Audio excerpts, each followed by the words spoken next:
So you saw the new Mission Impossible. I did not. So do you want to maybe tell us a little bit about that? I thought your take on it on Facebook was interesting. I think it's a very good action movie. I mean, in that it has very good action, obviously. Mm-hmm. I don't think it's a very good movie. Right. The story arc is going to be like 5 hours by the time they come out with the next one.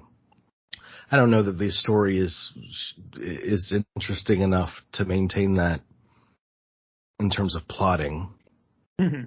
I don't think it's interesting really in this one. I mean, it's so overly complicated. There's so much exposition, and there really doesn't need to be. You need to know good guy, bad guy, obstacle. It doesn't need all this rigmarole of, you got to keep explaining it to the audience. But, and the other problem I have with it, I mean, it's sensational action, of course, but as is custom with this series, customary. But, months ago they came out with the biggest stunt in history featurette, and that was more anxiety-inducing and nail-biting than its placement in the actual film. So once you reveal the stunt and the behind-the-scenes and the true danger of it, months before the movie comes out, it's not going to play as thrillingly in the actual movie. And then there's another behind-the-scenes featurette of speed. I don't understand what it is, speed parachuting or something, and they talk about how that's an extremely dangerous stunt. It happens in the movie, and it's not even played for danger. It's a big nothing burger. Mm-hmm. It's just weird.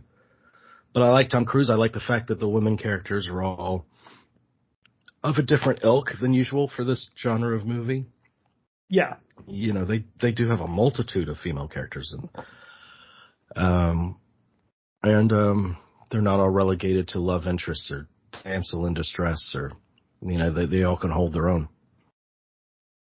So that's essentially, it's not among my favorites in the franchise, which surprised me. Yeah. Now I think 1 and 4 are still my favorites. It's surprising to me that most people think that 6, the Fallout, is the best of the franchise, mm-hmm. which I think is great. Fallout's great. It is. But it surprised me that that's a lot of people's favorites, critically anyway. Yeah, 1 and 4 are my favorites. That's what I was going to ask you. So you answered that question. I guess 2 is typically the one people go to as being the least of the batch. Yeah. So.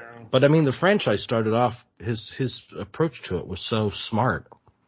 It was obviously smart to hire De Palma to start that franchise, but it was to go with a different director each time so each movie feels like an individual experience. I love that idea, but he threw that away because he has a great rapport with Macquarie, I guess. Mm-hmm. But the more I think about 3, the J.J. Abrams one. Yeah. It's an interesting one because it's so, mean. That movie is, mean. Unusually so. I would agree, yeah. Mm-hmm. And it's got, obviously, a great villain in Philip Seymour Hoffman. Maybe the best villain of all the Mission Impossibles. I mean, you can't beat him. And he just plays it so mercilessly. Mm-hmm. And it's also the only Mission Impossible that, there's traces of it in Fallout, I guess. It's the only Mission Impossible that looks at who is Ethan Hunt when he's not spying. Yeah, that's a good point. So I think 3 has more personal ambitions. I don't dislike 3, but I always thought of it as a lesser thing. But it is different from anything else in the series. Yeah, it is, and I remember liking it. I have not seen that since it came out in the theater, so that is that was it for me, one-time view. But I do have it here, and I need to pull that disc out and revisit. There's no excuse for that. So yeah, pull it out, Adam. Well,